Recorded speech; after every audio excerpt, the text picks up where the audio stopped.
Quand je suis rentrée, ma mère jetait ma vie sous la pluie. Mon frère filmait en riant que ma sœur hurlait. T'as 28 ans, parasite. Dégage. Ils ont écrasé mes livres précieux. J'ai gardé le silence et je suis partie. 6 mois plus tard, 70 messages d'urgence. Frère, 13h52. Maman panique. Où es-tu? Sœur, 14h03, j'ai supprimé le live. Reviens. Mère, 15h35, décroche. L'huissier est là. Je m'appelle Lison. J'ai 28 ans. Et la nuit où ma propre famille a décidé que je n'étais rien d'autre qu'un déchet encombrant, ils ont littéralement jeté l'intégralité de mon existence à la poubelle, sous le ciel gris et impitoyable de Nantes. Je me souviens de chaque détail de cette soirée avec une clarté chirurgicale. C'était un mardi de novembre, un de ces mardis où la bruine de Loire-Atlantique ne tombe pas, elle flotte, elle vous pénètre jusqu'aux os. Je venais de garer ma vieille Peugeot 206 au bout de l'allée Gravillonnée, le moteur tout sautant une dernière fois avant de s'éteindre. J'étais épuisée. Mes mains sentaient encore le solvant et la colle d'amidon, vestige d'une double journée de travail à l'atelier de restauration. Je pensais à une douche chaude. Je pensais à la soupe que j'allais devoir préparer pour eux. Je pensais à mon lit, même si ce lit se trouvait dans un sous-sol humide. Mais en coupant le contact, j'ai vu quelque chose d'étrange. Des lumières crues, artificielles, déchiraient l'obscurité de notre jardin de banlieue. Au début, mon cerveau fatigué a refusé de traiter l'information. J'ai cru à une intervention de police, ou peut-être à des travaux d'urgence. Mais en m'approchant, l'horreur a pris forme. C'étaient mes affaires. Mes vêtements, mes pulls en laine, mes carnets de croquis, mes précieux outils de reliure. Tout gisait là, éparpillé sur la pelouse boueuse. La pluie, indifférente, transformait mes dessins à l'encre de Chine en flaques noires et mes papiers de soie japonais en pâte informe. Et au milieu de ce cimetière d'objets personnels, il y avait ma mère, Maglone. Elle se tenait droite, drapée dans son trench coat beige impeccable, ses cheveux coiffés comme pour une sortie au théâtre. Elle ne regardait pas mes affaires. Elle regardait l'objectif du téléphone dernier cri que mon frère cadet, Joris, braquait sur elle. Il avait installé un petit éclairage annulaire portable, transformant la scène de mon expulsion en plateau de tournage. « Tu as 28 ans, Lison », hurlait ma mère, sa voix amplifiée par le silence du quartier. « Tu vis dans mon sous-sol comme un parasite qui suce le sang de sa famille. Sors de ma maison. Sors de ma vie, tout de suite. » Elle ne me parlait pas à moi. Elle parlait à la caméra. Elle parlait à son audience invisible. Joris ricanait derrière son écran, lisant les commentaires en direct. Regardez ça les gars, le grand ménage de printemps en novembre. Allez hop, la clocharde dégage. Mettez des flammes dans le chat si vous êtes d'accord qu'il faut virer les parasites. J'ai senti mes genoux fléchir. Ma sœur aînée, Tiphaine, était là aussi. Elle ne filmait pas, mais elle orchestrait le chaos. Avec la pointe de sa botte en cuir verni, elle a poussé une boîte contenant mes projets de reliure du XVIIIe siècle. J'ai entendu le craquement sinistre du carton qui cède sous l'eau. C'était le bruit de mon cœur qui se brisait. Enfin, a-t-elle sifflé, me jetant un regard chargé d'un mépris si pur qu'il en était presque fascinant. On va pouvoir respirer ici sans ton odeur de vieille colle et de poussière. Tu nous faisais honte, Lison. Tu n'es qu'une ratée. Je suis restée figée sous la pluie, l'eau glacée ruisselant dans mon cou, incapable de prononcer un seul mot. J'ai vu la lumière s'allumer chez les voisins d'en face, les Dubois. Monsieur Dubois a écarté le rideau, a vu la scène et a refermé précipitamment, préférant ignorer le drame. J'étais seule. Absolument seule. Avant de vous raconter comment cette nuit de cauchemar s'est transformée en la plus douce et la plus légale des vengeances, j'aimerais savoir qui est avec moi ce soir. Dites-moi dans les commentaires depuis quelle ville ou quel pays vous écoutez mon histoire, et quelle heure il est chez vous. Savoir que je ne suis pas seule à partager ce fardeau me donne la force de continuer. Ce que ma famille ignorait, alors qu'ils piétinaient ma dignité pour quelques likes sur TikTok, c'est qu'ils venaient de commettre l'erreur la plus coûteuse de leur existence. Ils pensaient jeter une fille sans défense. Ils ne savaient pas qu'ils déclaraient la guerre à la propriétaire majoritaire de tout ce qu'ils croyaient posséder. Je n'ai pas pleuré. C'était la seule victoire que je pouvais m'accorder à cet instant précis, leur refuser mes larmes. Si j'avais pleuré, Joris aurait houmé sur mon visage décomposé, cherchant ce money shot, cette image de détresse qui ferait grimper ses statistiques d'engagement. Si j'avais crié, Maglone aurait instantanément basculé dans son rôle favori, la mère martyre, la sainte femme agressée par sa fille ingrate et instable. Alors, j'ai choisi l'arme la plus tranchante, la plus déstabilisante de mon arsenal, le silence absolu. Je me suis baissée vers la boue.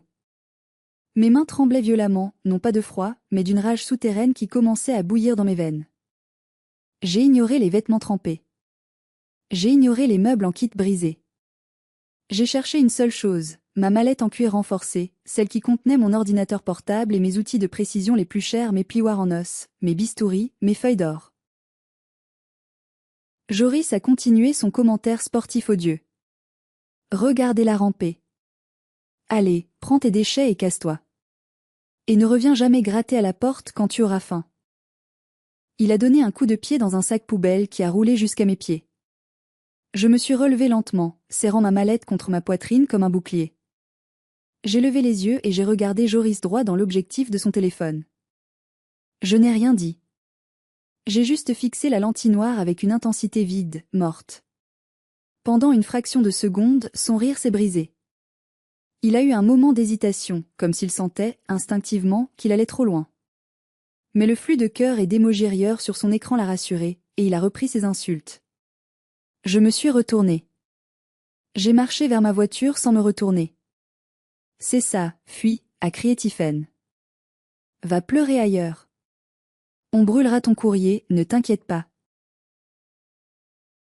Je suis montée dans ma Peugeot. L'odeur familière de vieux tissus et de poussière m'a accueillie. J'ai verrouillé les portes. J'ai démarré le moteur. Les essuie-glaces battaient la mesure de mon départ. Dans le rétroviseur, la dernière image que j'ai eue de ma famille était celle d'une pièce de théâtre grotesque, ma mère s'essuyant une fausse larme pour la caméra, ma sœur vérifiant son maquillage sous la pluie, et mon frère saluant ses abonnés comme une rockstar. J'ai conduit. J'ai quitté Rezé, traversé le pont de Cheviré, et je me suis dirigée vers le périphérique nantais sans but précis. La pluie tombait de plus en plus fort, isolant ma voiture du reste du monde. C'est seulement quand je me suis garée sur une aire d'arrêt d'urgence, loin des regards, que j'ai craqué. J'ai frappé le volant de toutes mes forces. J'ai hurlé. Un cri primal, sans mots, qui raclait ma gorge. Pourquoi ? Pourquoi tant de haine ? Qu'avais-je fait pour mériter d'être traitée comme une pestiférée par les personnes qui m'avaient mise au monde ? Je me suis souvenue de Pépé Ambroise. Mon grand-père. L'homme qui m'avait appris l'art de la reliure, l'art de la patience. Il me disait souvent, dans son atelier qui sentait la cire d'abeille, « Lison, souviens-toi que les tonneaux vides sont ceux qui font le plus de bruit. Toi, tu es pleine. Tu es solide. Le silence est la réponse des rois aux bouffons. » J'ai pris une grande inspiration. J'ai sorti mon téléphone. J'ai ouvert TikTok. Le live de Joris était toujours en cours. J'ai appuyé sur le bouton enregistrement d'écran. J'ai enregistré chaque seconde, chaque insulte, chaque rire, chaque coup de pied dans mes affaires. Je ne le savais pas encore, mais je ne constituais pas un album souvenir. Je constituais un dossier judiciaire. Ce soir-là, il pensait m'avoir détruite. Il pensait que j'allais disparaître dans l'obscurité, honteuse et brisée. Il ne savait pas que je partais chercher des munitions. Pour que vous compreniez l'ampleur de l'injustice, il faut remonter 6 mois en arrière.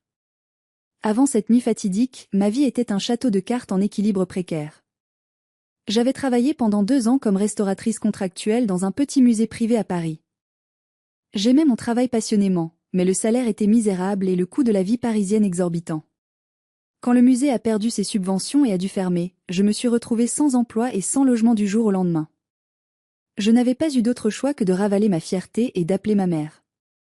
Mais bien sûr, ma chérie, avait-elle répondu au téléphone avec cette voix mielleuse qu'elle réserve à son public. La maison est grande. La famille est là pour s'entraider dans les épreuves. Quelle naïveté de ma part. Je pensais rentrer au bercail. En réalité, je rentrais dans une prison dorée dont j'étais la seule détenue. L'accord tacite s'est rapidement transformé en exploitation pure et simple. On m'a installé dans le sous-sol, une pièce borgne qui servait autrefois de débarras, avec une humidité constante qui faisait gondoler mes papiers. Pour ce privilège, Maglone exigeait que je paie 500 € par mois. En liquide. Pour couvrir les charges supplémentaires, l'eau, l'électricité, disait-elle en tendant la main chaque premier du mois. Mais ce n'était pas tout. Je suis devenue la bonne à tout faire. Je cuisinais, je nettoyais, je tondais la pelouse, je repassais les chemises de Joris. Le contraste avec la vie de mes frères et sœurs était si violent qu'il en devenait comique. Tiffaine, 32 ans, la réussite de la famille. Elle prétendait être consultante en images, mais passait ses journées à faire du shopping et à poster des photos de ses brunchs. Elle roulait dans une Audi TT flambant neuve, s'habillait en marque de luxe et venait dîner chez nous 3 fois par semaine. Elle me regardait toujours avec un petit sourire en coin, comme si j'étais une tache sur le tapis persan. « Tu devrais vraiment faire quelque chose pour tes cheveux, Lison », disait-elle en mangeant le ragoût que j'avais passé 3 heures à cuisiner. « Tu ressembles à une vieille bibliothécaire. Personne ne voudra jamais de toi. »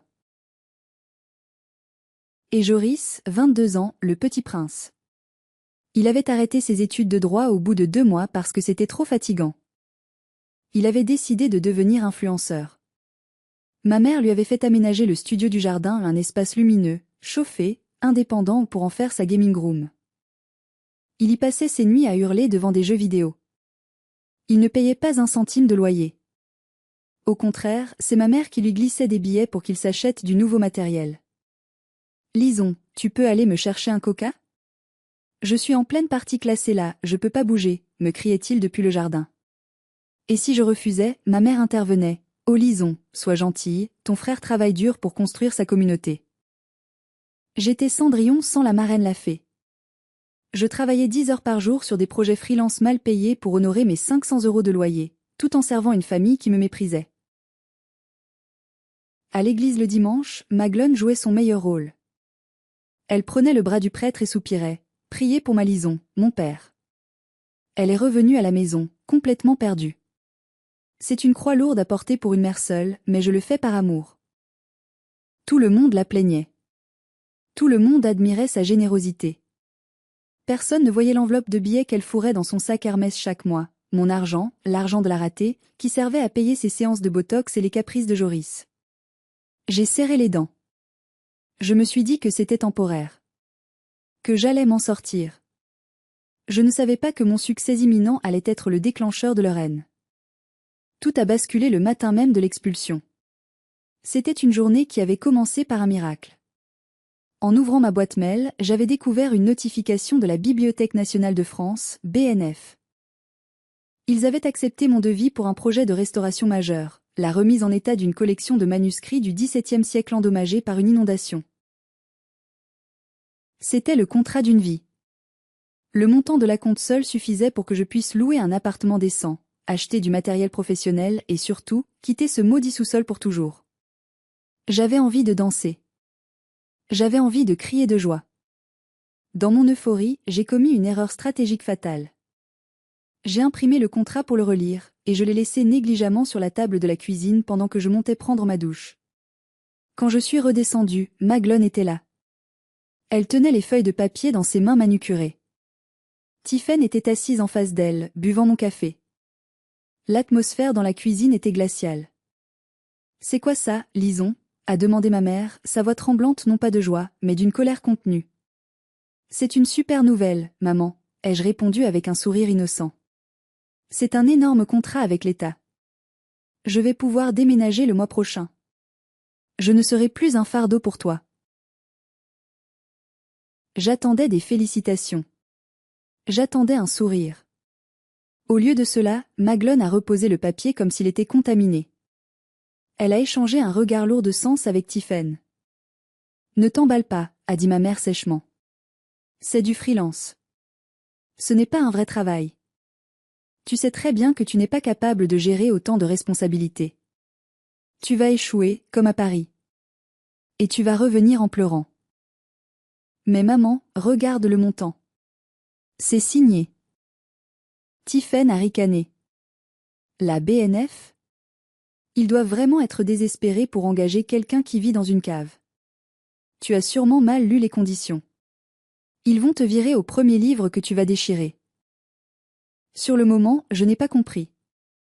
Je pensais qu'elles étaient juste inquiètes, ou peut-être un peu pessimistes. Mais en y repensant, c'était limpide. Maglone n'avait pas peur que j'échoue. Elle était terrifiée que je réussisse. Si je partais, qui paierait les 500 € par mois en liquide, non déclaré? Qui ferait le ménage? Qui serait le bouc émissaire de ces frustrations? Et surtout, quelle histoire raconterait-elle à ses amis si la fille ratée devenait soudainement une restauratrice d'art reconnue, indépendante et riche? Son narratif de mère courage s'effondrerait. Tiphaine, elle, était verte de jalousie. Elle savait que ce contrat valait plus que ce qu'elle gagnait en un an avec ses fausses consultations. Ma réussite soulignait sa médiocrité. C'est là qu'elles ont décidé de frapper. Elles ne pouvaient pas me laisser partir la tête haute. Elles devaient me briser. Elles devaient m'humilier tellement fort que je perdrais toute confiance en moi, que je refuserais le contrat par peur, et que je resterais à ramper à leurs pieds. L'expulsion du soir même n'était pas une punition pour une erreur. C'était une tentative d'assassinat psychologique préventif. Dites-moi, et soyez honnête, si votre propre mère tentait de saboter votre carrière par peur de perdre le contrôle sur vous et votre argent, qu'auriez-vous fait? Auriez-vous essayé de la raisonner, ou auriez-vous fui comme je l'ai fait? J'ai besoin de lire vos avis dans les commentaires. Je suis arrivée chez Zélie, ma meilleure amie depuis l'université, trempée comme un chien errant et grelottante de froid. Zélie tient une petite boutique de fleurs séchées dans le centre historique de Nantes. Quand elle m'a vue sur le pas de sa porte, avec ma mallette serrée contre moi et les yeux vides, elle n'a posé aucune question. Elle m'a tirée à l'intérieur, m'a enveloppée dans une couverture en laine, et m'a mis une tasse de thé brûlant entre les mains. Respire, lisons. Tu es en sécurité ici. Je lui ai tout raconté. Les insultes. Le live TikTok. La destruction de mes dessins. Zélie, qui est d'ordinaire la douceur incarnée, arrosait une orchidée avec une telle fureur qu'elle a failli la noyer. Ce sont des monstres, lisons. Des monstres absolus. Ils vont le payer. Je ne sais pas comment, mais le karma existe. Alors que je commençais à trier les quelques affaires que j'avais réussi à sauver de la pluie, ma main a heurté quelque chose de dur au fond de mon sac de voyage. C'était une vieille serviette en cuir marron, usée par le temps, portant les initiales AB gravées en lettres dorées presque effacées. C'était la serviette de Pépé Ambroise. Je l'avais prise machinalement dans ma chambre avant de m'enfuir, presque par instinct de survie. Pépé me l'avait donnée quelques semaines avant sa mort, il y a 4 ans, lors de ma dernière visite à l'hôpital. Il m'avait serré la main avec une force surprenante et m'avait dit « Lisons, ma petite restauratrice. Prends ça. Ne l'ouvre que le jour où tu te sentiras vraiment seul. Le jour où tu auras l'impression que les loups sont à la porte. » Je ne l'avais jamais ouverte. J'avais eu trop de chagrin après sa mort, puis trop de problèmes pour y penser. Elle était restée au fond de mon placard, oubliée. Mais ce soir-là, les loups n'étaient pas seulement à la porte. Ils m'avaient dévoré. J'ai posé la serviette sur la table de la cuisine de Zélie. Le loquet en laiton était un peu grippé. J'ai forcé doucement. Il a cédé avec un claquement sec. À l'intérieur, il n'y avait pas d'argent liquide, ni de bijoux. Il y avait un dossier bleu épais, portant une étiquette dactylographiée, SCI Ambroise, statueté testament, confidentiel. J'ai ouvert le dossier. Les premières pages étaient du jargon juridique complexe, constitution de société civile immobilière, démembrement de propriété, usufruit, nue propriété. J'avais du mal à suivre. Mais à la fin du dossier, il y avait une lettre manuscrite. L'écriture tremblante mais décidée de mon grand-père. Je l'ai lue à voix haute, ma voix se brisant à chaque phrase. Ma chère Lison, si tu lis ceci, c'est que les choses ont mal tourné. Je connais ma fille, Maglone. Je sais qu'elle aime l'argent plus que les gens, et l'apparence plus que la vérité. Je sais aussi que tes frères et sœurs lui ressemblent. Toi, tu es différente. Tu as mon cœur. Je ne veux pas que tu sois à leur merci. C'est pourquoi j'ai pris des dispositions que ta mère a choisi d'ignorer ou de te cacher. Je te lègue la totalité de mes parts sociales dans la SCI Ambroise. Cela représente 55% du capital. Ta mère conserve l'usufruit, le droit d'habiter et la gérance temporaire, mais toi, Lison, tu es la propriétaire majoritaire. Tu possèdes les murs de la maison, du studio et du local commercial. Et souviens-toi, Si la gérante agit contre l'intérêt de la société ou des associés, elle peut être révoquée. Tu as le pouvoir, ma petite. Ne les laisse pas t'écraser. J'ai lâché la lettre. Le papier a volté doucement jusqu'au sol. Zélie a ramassé le document et a écarquillé les yeux. Lisons. Attends. Si tu as 55% des parts, ça veut dire que la maison dont ils t'ont jeté, c'était à maison? Un frisson a parcouru mon échine. Ce n'était pas un frisson de peur. C'était un frisson de puissance. Il m'avait traité de parasite. De locataire indésirable. Alors que depuis 4 ans, ma mère vivait dans une maison qui m'appartenait majoritairement. Joris jouait dans un studio qui m'appartenait. Et Tiphaine garait sa voiture sur mon allée. Ils avaient jeté leur propriétaire à la rue. Je me suis essuyé les yeux. Je n'étais plus triste. J'étais en colère. Mais c'était une colère froide, méthodique. Une colère de restauratrice prête à décaper la pourriture pour révéler la structure. Zélie, ai-je dit en refermant la serviette. Demain matin, nous allons voir un avocat. Le lendemain matin, à 9 heures précises, j'étais assise dans le cabinet de Maître Romaric. C'était un vieil ami de mon grand-père, un homme qui ressemblait à un hibou sage avec ses lunettes rondes et ses costumes en tweed. Son bureau sentait la cire de bois et le vieux papier, une odeur qui m'a immédiatement apaisée. Quand il m'a vu entrer, il n'a pas été surpris. Il a soupiré en voyant la serviette en cuir. Ah, lisons. Je me demandais combien de temps Maglone réussirait à te garder dans l'ignorance. Ambroise m'avait fait promettre d'attendre que tu viennes à moi. C'était son dernier test pour toi. Elle m'a mise à la rue, maître. Elle a jeté mes affaires sous la pluie.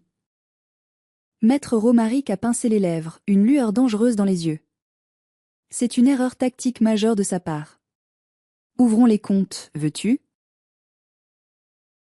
Ce que nous avons découvert dans l'heure qui a suivi était pire que tout ce que j'avais imaginé. En tant que gérante de la SCI, ma mère avait une obligation légale de transparence et de gestion saine. Ce que nous avions sous les yeux était un pillage systématique. Premièrement, le local commercial. La SCI possédait un petit immeuble en centre-ville loué à une brasserie artisanale. Le loyer était de 1 200 € par mois. Cet argent appartenait à la société, et les bénéfices auraient dû être partagés entre les associés, donc 55% pour moi, 45% pour ma mère. Où est cet argent? Ai-je demandé en pointant la ligne vide sur le bilan. Il n'a jamais transité par le compte de la SCI, a répondu l'avocat. Il a été versé directement sur le compte personnel de Maglone. En 4 ans, cela représente 57 600 € détournés. Deuxièmement, le studio de Joris. Sur les papiers, il était déclaré comme vacant. En réalité, Joris l'occupait depuis 3 ans. C'était un manque à gagner pour la société. Un abus de bien social caractérisé. Il aurait dû payer un loyer de marché, environ 600 €. Ma mère lui avait offert un logement gratuit sur le dos de mon héritage. Troisièmement, et c'était le coup de grâce, un prêt bancaire de 30 000 € avait été contracté au nom de la SCI l'année dernière. Le motif déclaré à la banque, réfection urgente de la toiture. Maître Romaric a tapoté son clavier. Je connais la maison, lisons. La toiture a été refaite il y a 10 ans par ton grand-père. Elle est en parfait état. Il a sorti un relevé bancaire. Par contre, la date du déblocage des fonds, le 15 mai, correspond exactement à la date où ta sœur Tiphaine a posté une photo de sa nouvelle Audi TT sur Instagram avec la légende « Merci maman pour ce cadeau incroyable ». J'ai senti la nausée monter. Ils n'avaient pas seulement été cruels. Ils avaient été des voleurs. Ils avaient financé leur train de vie luxueux, leurs voitures, leurs ordinateurs de gaming, en hypothéquant la maison que mon grand-père avait bâtie, tout en me faisant payer 500 € en liquide pour dormir dans une cave moisie. Ils m'avaient volé, mois après mois, tout en me traitant de parasite. Est-ce que c'est suffisant? Ai-je demandé, la voix blanche. Maître Romaric a retiré ses lunettes et les a essuyées lentement. Ma chère enfant, c'est suffisant pour envoyer ta mère en prison pour abus de confiance, faux et usage de faux, et banqueroute frauduleuse. C'est suffisant pour saisir la voiture de ta sœur. C'est suffisant pour expulser ton frère. C'est une bombe atomique juridique. On attaque tout de suite? Non. Il a souri, un sourire froid et calculateur. Pas tout de suite. La vengeance est un plat qui se mange froid, et la justice est un plat qui se prépare avec minutie. Nous allons laisser l'audit se terminer. Nous allons accumuler chaque preuve, chaque facturette, chaque post Instagram incriminant. Pendant ce temps, tu ne dis rien. Tu disparais. Laisse-les penser qu'ils ont gagné. Laisse-les dépenser l'argent qu'ils n'ont pas. Quand nous frapperons, ils ne sauront même pas ce qui leur arrive. J'ai quitté son bureau avec le dossier sous le bras. La pluie avait cessé. Je ne marchais plus comme une victime. Je marchais comme la patronne qui vient d'inspecter son usine et qui a trouvé des employés en train de voler dans la caisse. L'heure du licenciement approchait. Les mois suivants ont été une période étrange, suspendue hors du temps. J'ai suivi à la lettre les conseils de Maître Romaric. J'ai coupé tout contact. J'ai changé de numéro de téléphone. J'ai bloqué ma famille sur tous mes réseaux sociaux personnels. Grâce à la compte généreux versé par la BNF pour le contrat qu'ils croyaient que j'allais abandonner, j'ai pu louer un magnifique loft dans un ancien bâtiment industriel réhabilité sur l'île de Nantes. C'était l'antithèse absolue du sous-sol de ma mère. Ici, les murs étaient en briques blanches, les plafonds hauts de 4 mètres, et la lumière entrait à flot par d'immenses verrières. J'ai installé mon atelier au centre de la pièce principale. J'ai acheté de nouvelles presses, de nouveaux fers à dorer. L'odeur de la colle fraîche, du cuir de Russie et du vieux papier a remplacé l'odeur de moisi et de peur qui m'avait collé à la peau pendant 6 mois. Chaque matin, je me réveillais sans la boule au ventre. Personne ne criait mon nom pour exiger un café. Personne ne me traitait de raté. Je travaillais sur les manuscrits du XVIIe siècle, nettoyant chaque page avec une patience infinie, réparant les déchirures fibre par fibre. La restauration est une métaphore puissante. On prend quelque chose qui a été abîmé, négligé, parfois jeté, et on lui redonne sa dignité, sa structure, sa beauté, sans jamais effacer complètement son histoire. Je me restaurais moi-même en même temps que ces livres. J'ai décidé de lancer une nouvelle chaîne TikTok, anonyme cette fois, appelée l'Atelier du Silence. Je ne montrais pas mon visage, juste mes mains au travail. Pas de musique pop bruyante, pas de drame, juste les sons ASMR de la restauration, le bruit du scalpel grattant le papier, le bruissement des pages, le son de la colle qu'on étale. À ma grande surprise, le succès a été fulgurant. Les gens étaient fatigués du bruit et de la fureur des influenceurs comme mon frère. Ils cherchaient la paix. En 3 mois, j'avais accumulé plus d'abonnés que Joris en 3 ans.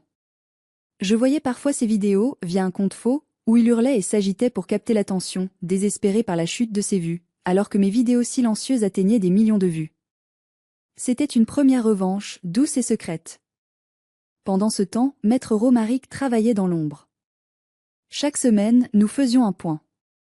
Le dossier contre ma famille s'épaississait. Nous avions les relevés bancaires prouvant que Tiphaine faisait le plein de son Audi avec la carte de la SCI. Nous avions les preuves que Maglone payait ses courses au supermarché avec l'argent des loyers. Ils vivaient comme des rois sur un royaume qui s'effondrait, et ils ne le savaient pas. Je me sentais comme une araignée patiente au centre de sa toile, attendant le moment parfait pour tirer sur le fil. Mais le silence a un prix. Une famille narcissique ne supporte pas d'être ignorée. L'indifférence est pour eux une insulte pire que la haine. Voyant que je ne revenais pas ramper, que je ne répondais pas à leurs provocations, ils ont décidé de passer à la vitesse supérieure. Joris, voyant son audience stagner, a décidé d'utiliser notre drame familial comme carburant pour son contenu. Il a posté une vidéo intitulée La vérité sur Ma sœur psychopathe, avec une miniature où il pleurait, bien sûr. Dans cette vidéo, c'était un tissu de mensonges effrayants. Il racontait que je leur avais volé de l'argent avant de partir. Que j'étais violente. Que j'avais menacé de mettre le feu à la maison. On a tout fait pour elle, disait-il face caméra, la voix tremblante d'une fausse émotion. On l'a nourrie, logée, aimée. Et elle nous a poignardés dans le dos. Si vous la croisez, faites attention, elle est manipulatrice. Tiphaine a relayé la vidéo sur son Facebook et son Instagram avec ce commentaire. C'est dur de réaliser que sa propre sœur est un monstre. Mais nous restons unis. La famille avant tout. Les conséquences ont été réelles et douloureuses. Des inconnus ont réussi à trouver mon adresse email professionnelle. J'ai reçu des dizaines de messages haineux. Rends l'argent à ta mère, voleuse. Honte à toi. Tu ne mérites pas de vivre. Le pire est arrivé quand un petit client local, un libraire pour qui je devais restaurer un ouvrage, m'a appelé pour annuler. Écoutez Lison, je ne veux pas de problème.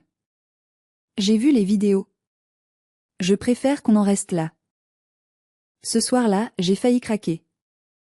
J'étais assise sur le sol de mon magnifique atelier, en larmes. Je voulais tout arrêter. Je voulais faire une vidéo pour hurler ma vérité, pour leur dire que c'était eux les voleurs. Zélie m'a arraché le téléphone des mains. Non. C'est exactement ce qu'ils veulent. Ils veulent te traîner dans la boue avec eux. Ne leur donne pas ce plaisir. Mais ils détruisent ma réputation, ai-je sangloté. Non, a dit Zélie calmement. Ils te donnent des preuves. Regarde. Elle m'a montré un email que maître Romaric venait d'envoyer. Objet, dossier finalisé et prêt pour envoi. Pièce jointe, constat d'huissier, diffamation publique. Chaque mensonge qu'ils disent, lisons, c'est 1 millier d'euros de plus en dommages et intérêts. Ils sont en train de creuser leur propre tombe et ils te tendent l'appel. Tiens bon. C'est fini. Demain, on tire. Le mardi matin suivant, la guerre a officiellement commencé. Mais ce n'était pas une guerre de cris et de boue. C'était une guerre de papier timbré et d'encre noire. Maître Romaric a envoyé ce qu'il appelait la frappe nucléaire. Des lettres recommandées avec accusé de réception, doublées par la visite d'un huissier de justice pour s'assurer de la remise en main propre à domicile. Imaginez la scène. Il est 9h30. Maglone prend son petit déjeuner dans sa cuisine, enfin, ma cuisine. Joris dort encore. On sonne à la porte. Un homme sérieux en costume gris lui tend une enveloppe épaisse. Elle pense peut-être que c'est un cadeau ou une invitation. Elle ouvre l'enveloppe. Ce n'était pas une invitation. C'était une mise en demeure formelle de 10 pages, rédigée dans un langage juridique tranchant comme un rasoir. Le document commençait par « Mademoiselle Lison non, actionnaire majoritaire à 55% de la SCI Ambroise, agissant par l'intermédiaire de son conseil, notifie par la présente ». Je peux imaginer le moment exact où le cœur de ma mère s'est arrêté. Le moment où elle a lu 55%. Le moment où elle a réalisé que le testament de Pépé Ambroise n'était pas une suggestion, mais une loi. La lettre détaillait tout, détournement de fonds sociaux. Nous réclamions le remboursement immédiat des 57 600 € de loyers commerciaux perçus indûment par Maglone sur son compte personnel. Occupation sans titre ni droit. Nous réclamions à Joris le paiement rétroactif de 3 ans de loyer pour le studio, soit 21 600 €, plus une expulsion sous 30 jours s'il ne signait pas un bail commercial au prix du marché. Abus de biens sociaux, nous exigeons des explications sur le prêt de 30 000 € utilisé pour l'achat du véhicule immatriculé au nom de Tiphaine, avec menace de saisie immédiate du véhicule pour rembourser la dette de la société. Convocation d'assemblée générale. Une convocation pour une assemblée générale extraordinaire sous 8 jours, avec un seul point à l'ordre du jour, révocation de Madame Maglone non de ses fonctions de gérante pour faute grave et gestion frauduleuse. Et en bas de page, en caractères gras, une petite note concernant la diffamation. Une mise en demeure de cesser immédiatement toute publication mensongère sous peine de poursuite pénale, avec les captures d'écran de leurs vidéos jointes au dossier. À cet instant précis, le château de cartes de ma famille s'est effondré. Ils réalisaient soudain que je n'étais pas la petite fille docile qu'ils avaient jetée sous la pluie. J'étais la patronne. J'étais la propriétaire. Et je venais de leur présenter la facture. Vers 13h, mon téléphone, qui était resté silencieux pendant des mois, sauf pour mes clients, s'est mis à vibrer. 1 fois. 2 fois. 10 fois. En l'espace de 20 minutes, il s'est transformé en un stroboscope incessant. J'avais débloqué leur numéro le matin même, sur conseil de mon avocat, pour observer les retombées.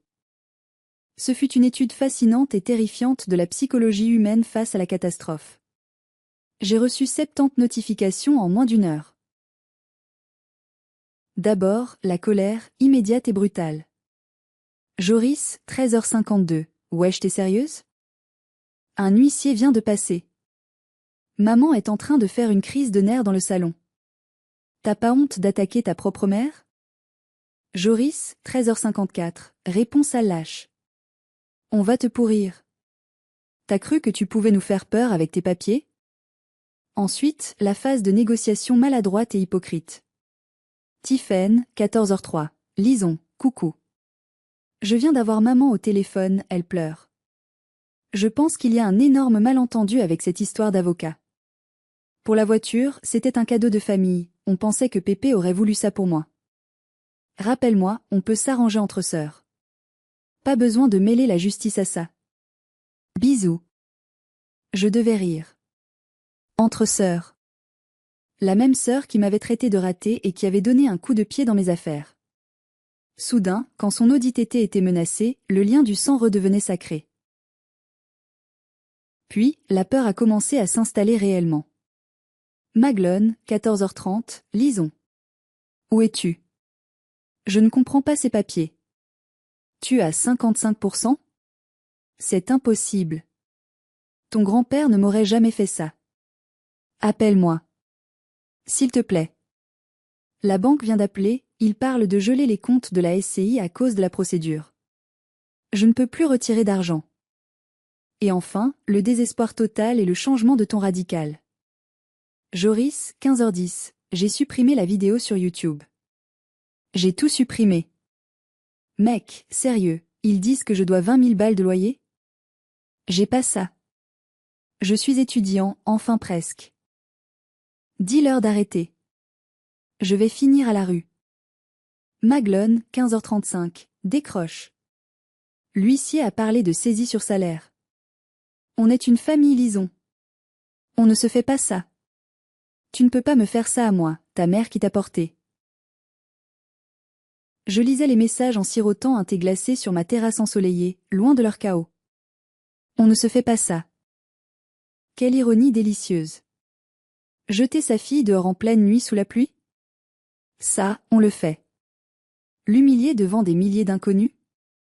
Ça, on le fait. Voler son héritage? Ça, on le fait. Mais demander des comptes légaux? Ah non, ça, c'est cruel. C'est contre la famille. Je n'ai répondu à aucun message. J'ai fait des captures d'écran de tout. J'ai envoyé le dossier à Maître Romaric avec un petit smiley ange. Ma réponse ne se ferait pas par SMS. Elle se ferait lors de l'Assemblée générale. Et elle serait définitive. Cependant, je savais que la bête n'était pas encore morte. Tiffen, la Golden Child, celle qui avait le plus à perdre en termes d'image sociale, n'allait pas se laisser prendre sa précieuse voiture sans tenter une dernière manœuvre. 2 jours plus tard, on a frappé à la porte de mon loft. Je n'avais donné mon adresse à personne, mais l'huissier avait dû laisser traîner un document. C'était Tiffen. Quand j'ai ouvert, j'ai failli ne pas la reconnaître. Tiffen, d'habitude tirée à 4 épingles, portait un jogging et pas de maquillage. Ses yeux étaient rouges et gonflés. Elle regardait par-dessus mon épaule, découvrant l'immensité et la beauté de mon nouvel espace de vie. Elle s'attendait sûrement à me trouver dans un taudis, et la vue de ma réussite semblait la gifler physiquement. C'est ici que tu vis, a-t-elle bégayé. Tu as 5 minutes, Tiffen, ai-je dit froidement, sans l'inviter à entrer. Je suis restée dans l'encadrement de la porte. Elle s'est effondrée en larmes. Pas des larmes de crocodile pour Instagram, mais de vraies larmes de panique. Tu ne peux pas faire ça, lisons. Damien. Damien ne sait rien pour l'emprunt de la SCI. Je lui ai dit que je payais la voiture avec mes bonus de consulting. Si tu maintiens la plainte pour abus de biens sociaux, la banque va saisir la voiture au travail de Damien. Il va tout découvrir. Il va savoir que j'ai menti sur mes revenus, que je suis endettée. Il va me quitter, lisons. Il va demander le divorce. Je l'ai regardé. J'ai vu la petite fille égoïste qui avait toujours tout eu. J'ai vu la femme cruelle qui m'avait humiliée. Tu me demandes de te sauver, ai-je demandé doucement. On est sœurs, a-t-elle pleurniché, attrapant ma manche. Je t'ai prêté mes robes quand on était petite. On a le même sang. J'ai retiré mon bras doucement mais fermement. Tu as détruit mes outils, Tiffen. Tu m'as traité de parasite. Tu as laissé maman me jeter dehors comme une ordure. Tu as ri. Tu te souviens? Tu as dit, on va enfin pouvoir respirer. Elle a reniflé, le visage tordu par la peur. J'étais stressée. C'était maman, elle nous montait la tête. Je ne le pensais pas. Non, Tiphaine. Tu es une adulte de 32 ans. Tu as fait le choix de la cruauté parce que ça te rapportait de l'argent et du confort. Tu as choisi de vivre dans le mensonge. Et aujourd'hui, l'addition est arrivée. Je l'ai regardé droit dans les yeux. Je ne retirerai pas la plainte. La voiture appartient à la société. Elle sera vendue pour rembourser les dettes que vous avez créées. Si ton mariage est basé sur un mensonge, ce n'est pas ma faute, c'est la tienne. Elle a reculé, son visage passant de la supplication à la haine pure. Tu es un monstre. Tu vas détruire ma vie pour de l'argent. Non, ai-je répondu en refermant la lourde porte métallique du loft. Je ne détruis rien. Je restaure la vérité. Et parfois, pour restaurer, il faut gratter la pourriture. Je l'ai entendu hurler de rage dans le couloir, puis le bruit de ses pas s'éloignant. J'ai verrouillé la porte. Mes mains ne tremblaient plus. La réunion finale a eu lieu une semaine plus tard, dans la salle de conférence aseptisée du cabinet de Maître Romaric. L'ambiance était funèbre, pesante. D'un côté de la longue table en acajou, moi, impeccablement habillé, et Maître Romaric, serein comme un juge suprême. De l'autre, Maglone, Tiphaine et Joris. Ils étaient accompagnés d'un avocat commis d'office qui avait l'air épuisé et qui semblait vouloir être n'importe où sauf ici. Maglone a essayé de jouer la carte de l'émotion dès l'ouverture de la séance. Elle portait du noir, comme pour un deuil, et tenait un chapelet entre ses doigts. Ma petite Lison. Pourquoi nous traîner devant les tribunaux? J'ai géré cet argent pour la famille. Pour nous tous. Je suis ta mère. Maître Romaric a posé ses lunettes sur la table avec un claquement sec qui a fait sursauter tout le monde. Madame, acheter une Audi TT pour votre fille aînée n'est pas géré pour la famille. C'est du vol qualifié.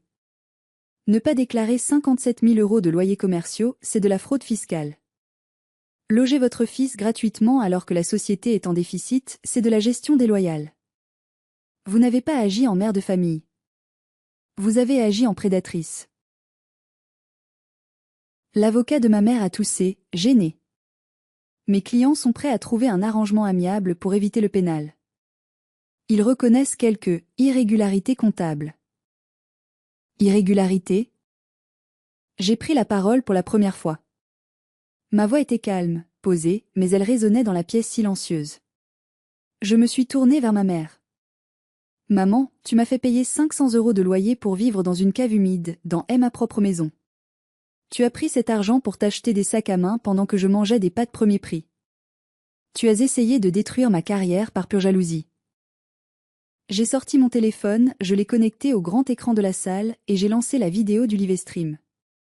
L'image géante de ma mère hurlant « Parasite » a rempli la pièce. On entendait les rires cruels de Joris, le bruit de la pluie, le craquement de mes livres. Joris a baissé la tête jusqu'à toucher la table, rouge de honte. Tiphaine fixait le mur, les larmes aux yeux. Maglone est devenue livide, sa bouche s'ouvrant et se fermant sans aucun son. Être confrontée à sa propre laideur, sans filtre, était insupportable pour elle. Voici la réalité de votre gestion, a conclu Maître Romaric en éteignant l'écran. En vertu de l'article 1851 du Code civil et des statuts de la SCI, nous demandons la révocation immédiate de Madame Maglone en tant que gérante. Mademoiselle Lison reprendra la gérance unique à compter de ce jour. Maglone a sursauté. Mais c'est ma maison. Je vis dedans. C'est la maison de la SCI, a corrigé Romaric implacablement. Dont Lison détient 55%. Vous pouvez y rester, car vous avez l'usufruit partiel, mais vous ne décidez plus rien. Vous ne signez plus aucun chèque. Et vous allez devoir rembourser chaque centime détourné. Nous avons établi un échéancier. Si vous refusez, c'est le tribunal correctionnel pour abus de confiance. Et là, c'est la prison. Le silence qui a suivi était lourd, épais comme du goudron. Ils ont regardé le document, puis ils m'ont regardé. Ils ont vu que je ne céderais pas. Ils ont compris qu'ils avaient perdu. Ils ont signé. La signature de l'accord n'était que le début de leur chute. Les semaines suivantes ont vu l'effondrement total de leur petit monde factice. Pour Joris, le réveil fut brutal. En tant que nouvelle gérante, ma première décision a été de mettre fin à l'occupation gratuite du studio. Je lui ai envoyé un bail officiel, 600 € par mois s'il voulait rester, ou l'expulsion. Bien sûr, sans les subventions de maman, il n'avait pas un sou. Il a dû déménager ses ordinateurs, ses néons et ses fauteuils de gamer. Il est retourné dormir sur le vieux canapé du salon de ma mère. Sans son studio insonorisé, il ne pouvait plus streamer la nuit. Sa carrière d'influenceur s'est arrêtée net. J'ai appris qu'il travaillait maintenant de nuit comme préparateur de commandes dans un entrepôt logistique. La vraie vie l'a rattrapé.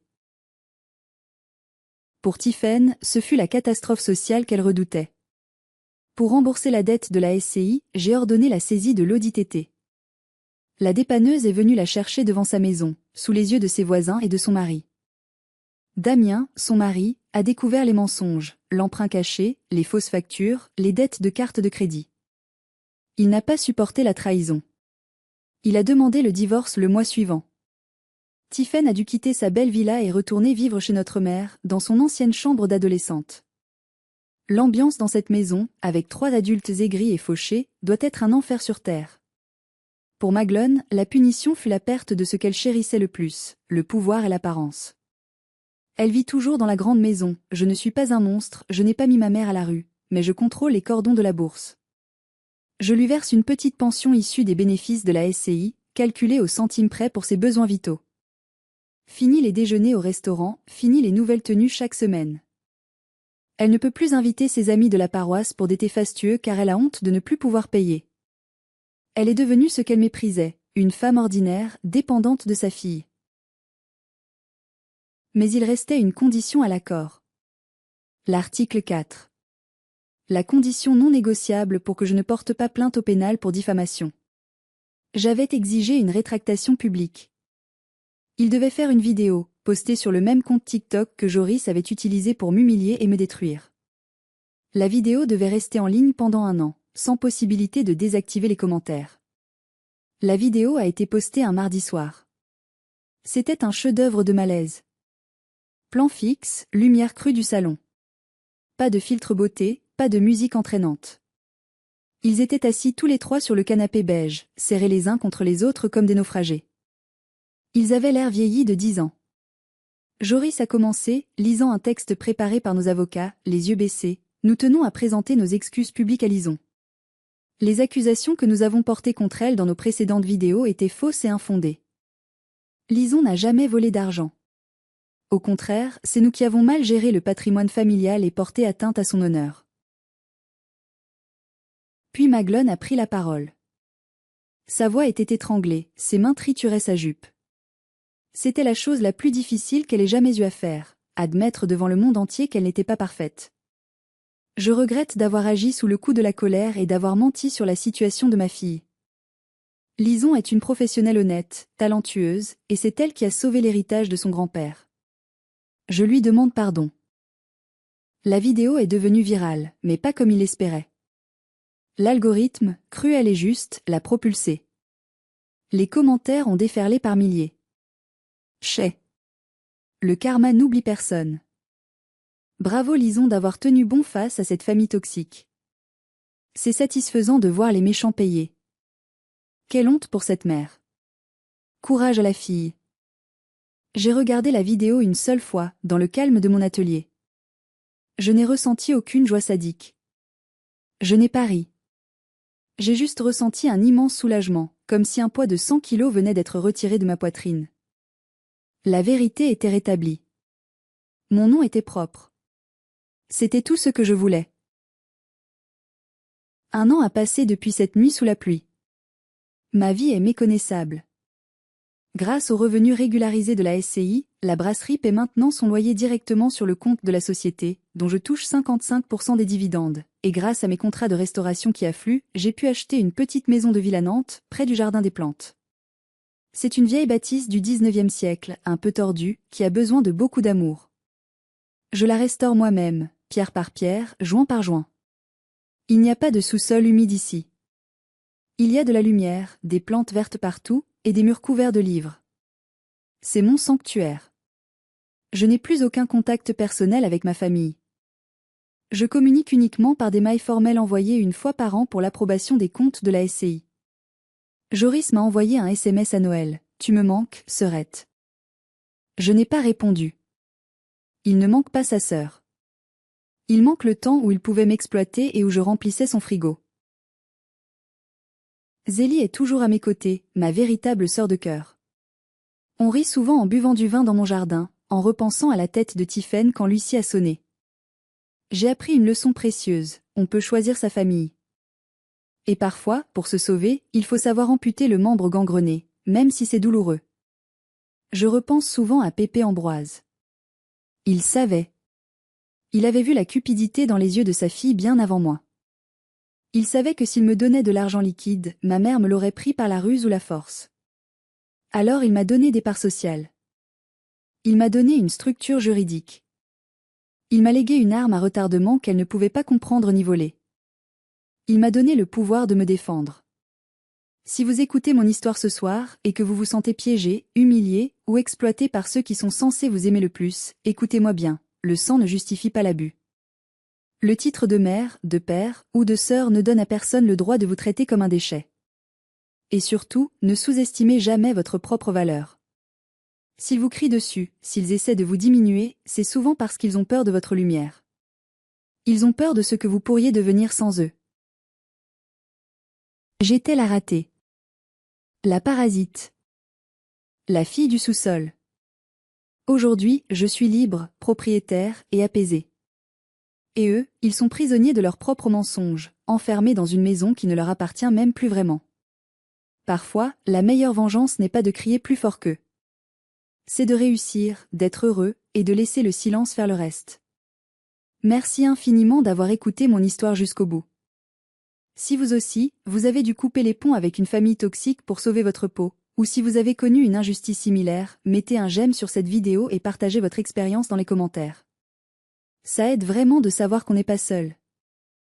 Abonnez-vous à la chaîne pour plus d'histoires de justice et de résilience. Prenez soin de vous, et n'oubliez jamais, vous valez bien plus que ce qu'ils disent.